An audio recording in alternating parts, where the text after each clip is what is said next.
From the land to Grant University in Urbana-Champaign, Illinois, this is the Closing Market Report. It is the 23rd day of September 2025.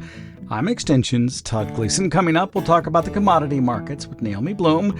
She's at TotalFarmMarketing.com in West Bend, Wisconsin. We'll ask her about the upcoming grain stocks report. It's due out at the end of the month, and then we'll take a look at the NGFA. That's the National Grain and Feed Association. There are about 9,700 different places that grain is stored across the Midwest and the nation. Oh, by the way, that USDA grain stocks report takes a look into each of them, or almost all of them, and counts the bushels left in the bin each time they report on the quarterly numbers for the grain stocks. Anyway, we'll hear from Mike Davis about some studies that they've just released as it's related to the economic impact of grain elevators and storage spaces across the United States. And as we finish up our time together, we'll talk with Dan O'Brien, too, about the agricultural energies, ethanol particularly, and profitability, all on this Tuesday edition of the Closing Market Report from Illinois Public Media. It is public radio for the farming world, online on demand at WILLAG.org. Todd Gleason services are made available to WILL by University of Illinois Extension. In Chicago at the CME Group, corn finished about 4 higher and soybeans were up around a penny. Naomi Blohm from TotalFarmMarketing.com now joins us to take a look at an up day, at least for the corn market today. A little bit for beans, too. Hey, Naomi, thank you for being with us. Yesterday, corn managed to close higher. Despite the losses in the bean market, some more gains today. What do you suppose is behind this move? Well, we have cooler heads prevailing today, and the corn market is actually back to trading corn fundamentals. So corn fundamentals, as you know, supportive for demand, strong demand for exports. We had export sale yesterday morning. We had another export sale this morning, along with strong weekly export inspections. So the demand is there, and the uncertainty still swirls regarding what's in those fields as early harvest reports still come in mixed. Talking with a farmer in Iowa today who last year was harvesting 240 to 275 yields. This year it's 200 to 230, so substantially lower because of the southern rust. So corn market having that nice recovery rally today. Loved that decent corn was able to finish back above 425. So market shaking off to some of that negative sentiment yesterday that was primarily tied to soybeans. Speaking of soybeans, we still are waiting for China to be in. However, they have been in the marketplace, just not for U.S. purchases, apparently from Argentina. Yes, so Chinese buyers booked at least 10 cargoes of Argentine soybeans on Monday after Buenos Aires scrapped the grain export taxes. So those Argentina's temporary tax move boosts the competitiveness of its soybeans. So that's what made China go in and go after some of their fourth quarter needs. So that's what sent that bean market lower yesterday. But in general, still, you know, if South America is exporting a lot of their beans towards China, there's other South American customers then that are being ignored, and the U.S. is able to fill some of that need. And we saw that with the weekly export inspections yesterday. You know, they were at 18 million bushels. It was at the lower end of expectations, but we are still exporting product every week. So the demand has been lower. The USDA has acknowledged that for the past 3 reports. And now we're waiting for some early harvest yield results to come in.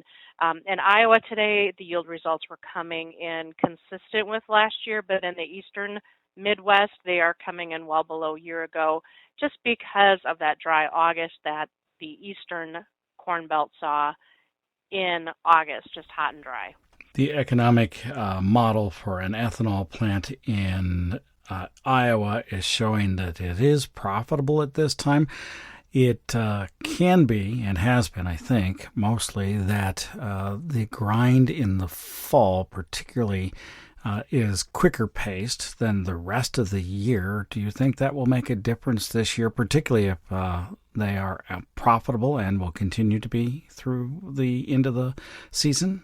Well, it might be good news just to help keep us on track with USDA projections for where corn use for ethanol demand is going to be. They have increased that from the year prior, so it's welcome news. And we'll get another glimmer of ethanol news tomorrow in the morning on the weekly ethanol report data. So we'll see if there's still strong numbers coming through from there. But of course, it's quite welcome. And of course, we're also still waiting to hear more news on stronger blends of ethanol being used throughout the country year round. And that would, of course, would be supportive for ethanol and corn prices in general. Next Tuesday, a week from today, the United States Department of Agriculture will release the final grain stocks figures for the 2023-24 or 24-25 marketing year, the one we're just closed out. What are your expectations that we'll find in the bin? And that number will be our starting figure when we go into the October reports. Right. So I don't have any expectations right now. I feel like there could be a lot of wiggle room there on all the numbers for each commodity.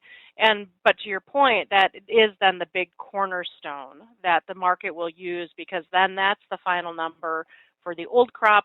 That becomes the official then carry-in number for the upcoming crop year. So traders are going to be really watching that. I think we'll trade that report. It'll be substantial, but then we'll go right back to looking for harvest results and the strong seasonal tendencies that a lot of times corn and bean prices start to work higher throughout the month of October. So the market will be focused on month-end position squaring, but then looking right away to the next calendar day, October 1. I want to turn to the livestock and then come back to the crops at the end of our conversation over the next 3 minutes or so. There was a USDA report out late last week. Inventory numbers, can you talk to me about that figure for beef cattle? Yeah, so the cattle and feed report came in supportive versus expectations. Still just showing that the herd is small, placement numbers coming in lower than expectations. So that report was supportive coming into Monday morning and still sets a foundation of tight supplies here in the United States. But then there was also additional news coming from the Secretary of Agriculture. Her comment was that, in addition, the USDA will soon release a significant plan to help rebuild the American cattle supply, incentivizing our great ranchers and driving a full-scale revitalization of the American beef industry. So just those little sentences got the market all jazzed up yesterday, and prices rallied along with the cattle on feed report, and was able to shake off even news that there was a new case of New World screwworm that had been detected just 70 miles from the U.S.-Mexican border. So the cattle market saw the pullback that we had in recent weeks as an opportunity and a good base to see a recovery rally.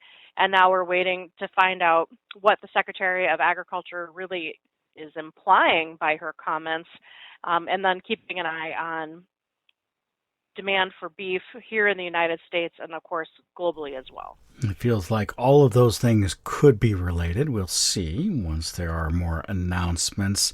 It does cause me to ask the next question, which is, usage domestic for feed is still really big from the United States Department of Agriculture. That might be related to something that's a policy that's not out.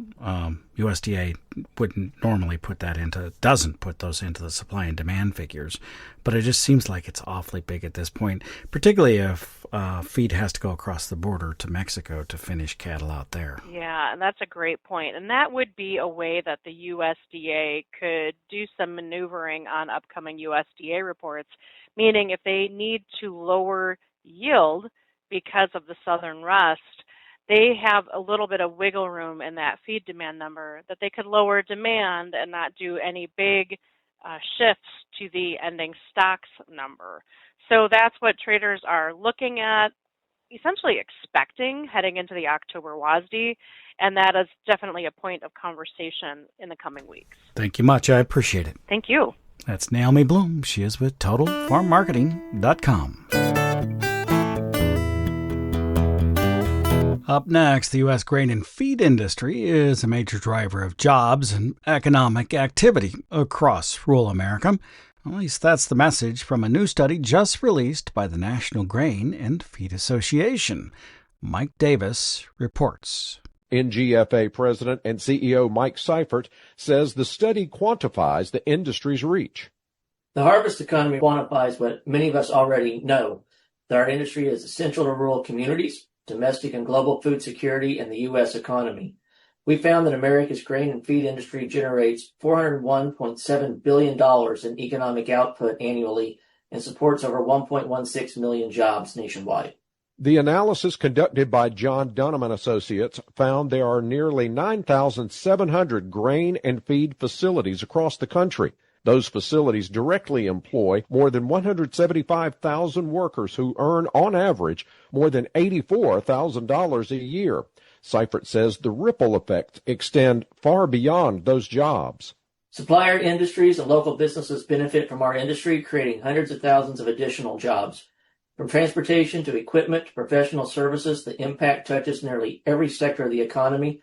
Not only that, the tax revenue our industry generates benefits communities from coast to coast. All told, we are contributing nearly $33 billion a year in taxes paid to federal, state, and local governments. The study also provides a state-by-state breakdown of jobs and economic output. Seifert says that data will help members of Congress and local officials understand the importance of grain and feed in their districts. Every state and every congressional district benefits from our industry. Whether it's Iowa, where the impact tops $43 billion, or smaller states where thousands of jobs depend on grain and feed facilities, this report shows just how vital our sector is. That is why it is so important for our elected officials to continue pursuing policies that further strengthen the industry and the economic contributions we make. NGFA launched a new website alongside the report where people can download fact sheets and explore the data on a state and congressional district level. For more information, visit ngfa.org. Our thanks go to Mike Davis from the National Association of Farm Broadcasting, the NAFB. You're listening to the Closing Market Report from Illinois Public Media on this Tuesday afternoon. I'm University of Illinois Extension's Todd Gleason, inviting you to visit our website. The address is willag.org, willag.org. There you'll find our daily programming. You can also find a list of podcasts we produce, including the Closing Market Report. You can just search it out in your favorite podcast application by name. And there's information from the agricultural economist, as well as the crop scientist and the animal scientist right here on the Urbana-Champaign campus at the U of I, all at willag.org.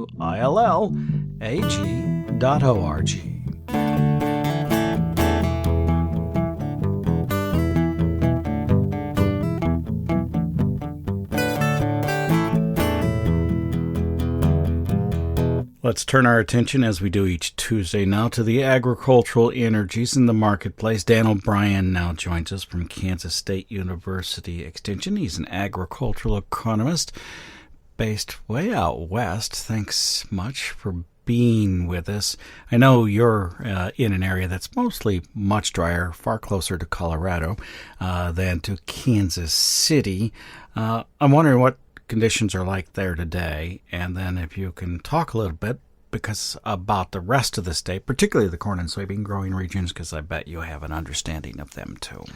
Yeah, we've had a pretty wet year for us. In fact, right now today, starting yesterday, later in the day, and continuing on, it's raining right now, which is both great for seeding winter wheat.